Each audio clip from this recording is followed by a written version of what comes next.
lesson this morning is from, where my Bible is, from Luke chapter 19, verses 1 through 10. It is the meeting of Jesus and Zacchaeus. Please stand for the reading.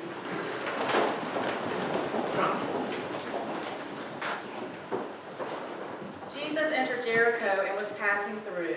A man was there by the name of Zacchaeus. He was a chief tax collector and was wealthy.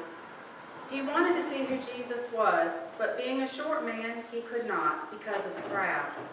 So he ran ahead and climbed a sycamore fig tree to see him, since Jesus was coming that way. When Jesus reached the spot, he looked up and said to him, "Zacchaeus, come down immediately. I must stay at your house today." So he came down at once and welcomed him gladly. All the people saw this and began to mutter, "He has gone to be the guest of a sinner." But Zacchaeus stood up and said to the Lord, "Look, Lord, here and now I give half of my possessions to the poor, and if I have cheated anybody out of anything, I will pay back 4 times the amount." Jesus said to him, "Today salvation has come to this house, because this man too is the son of Abraham. For the Son of Man came to seek and to save what was lost." The word of God for the people of God. Thanks be to God. Amen.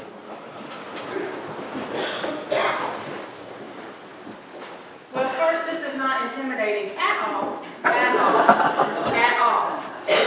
Normally, when I'm doing this in a church, it's a much smaller congregation, and usually I am talking about what I do for a living, which is work at Methodist Home for Children, so it comes a little bit easier. So Mike gave us this awesome opportunity to do this. And then he made it even bigger by saying, "Oh, you can talk about anything you want to." Okay, well, so being the good Methodist, I said, let's go to the lectionary and see what it has to offer to narrow down our options.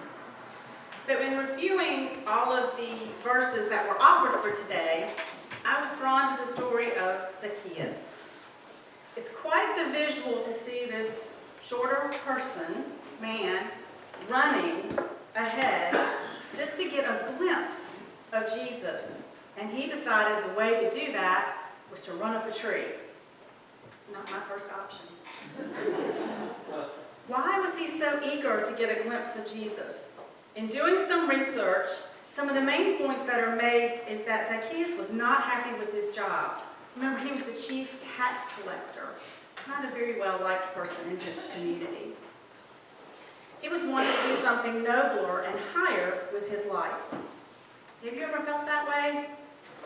When I moved to Raleigh in 1985, I was fresh out of Lewisburg College and ready to go to work. I was able to get a job at the North Carolina Department of Revenue in the sales tax division. I hated it. I lasted 8 months. It was not fulfilling to me at all.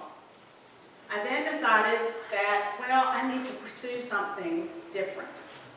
I got a job as a receptionist at what was then called Cellular One, and I think I got the job because I could say the word cellular, and I was going to have to say it numerous times.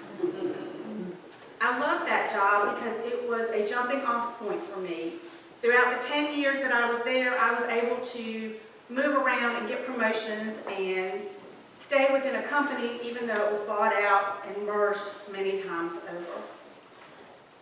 After 10 years, I knew that my job was going to be going away because it was merging to become what is now known as Verizon. And so my job was going to be going to Atlanta, and I knew that I was not. So the old adage is, it's not what you know, it's who you know. So I immediately started making phone calls, and I called one of my friends who had recently started working at Methodist Home for Children. And I asked him, I said, "Are there any jobs open?" He said, "Well, there are."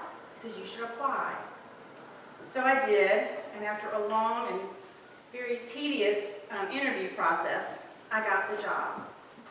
And here I am, almost 21 years later, and I love what I do. Not very many people can say that, so I feel very blessed.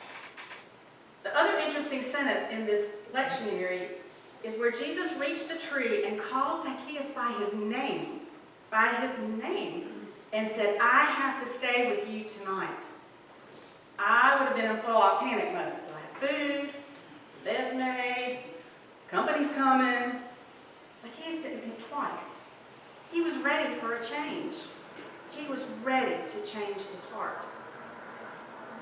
Zacchaeus came bounding down that tree, ready to take Jesus to his house, not listening to the folks who were muttering and talking behind his back.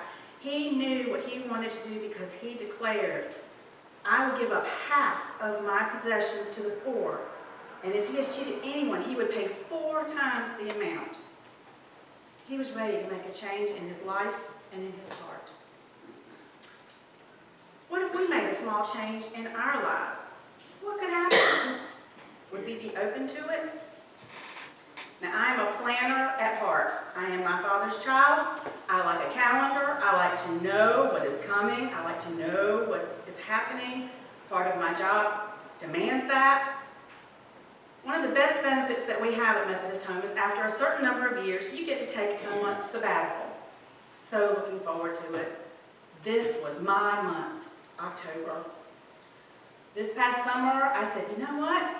I've got a short little hit list of things that I'd like to do, but I am not going to plan a thing. Let's see what happens.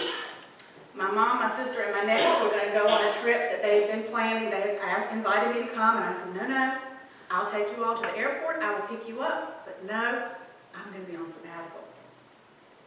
Took them to the airport. I promised to go to Millbrook to visit my 86-year-old aunt and spend some time with her. She's fiercely independent, didn't want to have me come, but I said, I'm not coming to babysit you. I'm just coming to spend some time. Well, I get down there, and we all know what happens. Hurricane. Fun times. Fortunately, we didn't have any issues, which was a blessing. I did get to see some friends that I wanted to see that I don't normally get to spend time with when I get down to my house. But I ended up staying a couple extra days because I wanted to make sure that everything was okay, that my aunt would be okay, but I had to come back to Raleigh to pick up the weary travelers who were going to be coming back. So picking them up, I told them, well, y'all are not going home tonight because there's floods. So you're going to be staying at my house. I have a 1-bedroom apartment. Well, they were troopers, and we all managed just fine. I got them off on the road the next day. They all got home safe and sound. So once everyone was in their appointed homes, I said, okay, now I can start my sabbatical. I'm going to do what I want to do. Well, that night I had a meeting here at church. And that's when Mike so nicely said, you get to preach on the 30th. Well, I had a stack of books that I wanted to read and, go to the beach possibly to, again, see some friends. I think I now knew what book I was going to be spending my time with. And that was okay. I was open to the change, not really even knowing that that change was going to happen. What made Zacchaeus get up that morning ready for a change? What made him want to do that? I wasn't going to use a story that I've used many times from Methodist Home for Children, but Brittany's story has always stuck with me because it was one of the first interactions that I had with the youth when I first started working at Methodist Home. And I love her story because it is about change, and it's about transforming yourself. She was in our care here at our North Hills home, not too far from here. Her family was very supportive of any help we could provide Brittany because they wanted their fun-loving, free-spirited daughter back. Brittany was on a path that was not so good. But Brittany excelled in our program. She got her grades back on track, and once she completed her time with us, the staff decided, well, it would be great to have a little graduation party for her. So everyone that had helped Brittany, therapists, counselors, staff, anyone in the community, neighbors of the home were invited. So I was fortunate enough that my boss said, I really want you to come since you're new to Methodist Home, you can see what we're all about. So off I go, not really knowing what to expect, and I walk into the home and there's all these people. And Brittany comes up to me and introduces herself, shakes my hand, looks me straight in the eye, and says, "I'm so glad you're here." Well, her family arrived, and all of the staff were kind of of the home were kind of giving each other eyes like, "What in the world?" And so her dad comes in, and he's wearing this real ill-fitting suit, and they're all like, "Well, every time we've seen him, he's been dressed appropriately, his clothes fit, and this is kind of weird, but not going to say anything." So during the program portion, everyone was able to say something about Brittany to Brittany, encouraging her, affirming her, and letting her know how proud they were of her. Everyone had said something, and then her dad stepped forward and said, "I guess it's my turn. And I guess you're probably wondering why I'm wearing such an ill-fitting suit." No, didn't say anything, whatever. He says, "Well, I just want you to know that I wore this suit when we brought Brittany home from the hospital. And I'm wearing it again today because by the grace of God and all of these people, I get to bring her home again."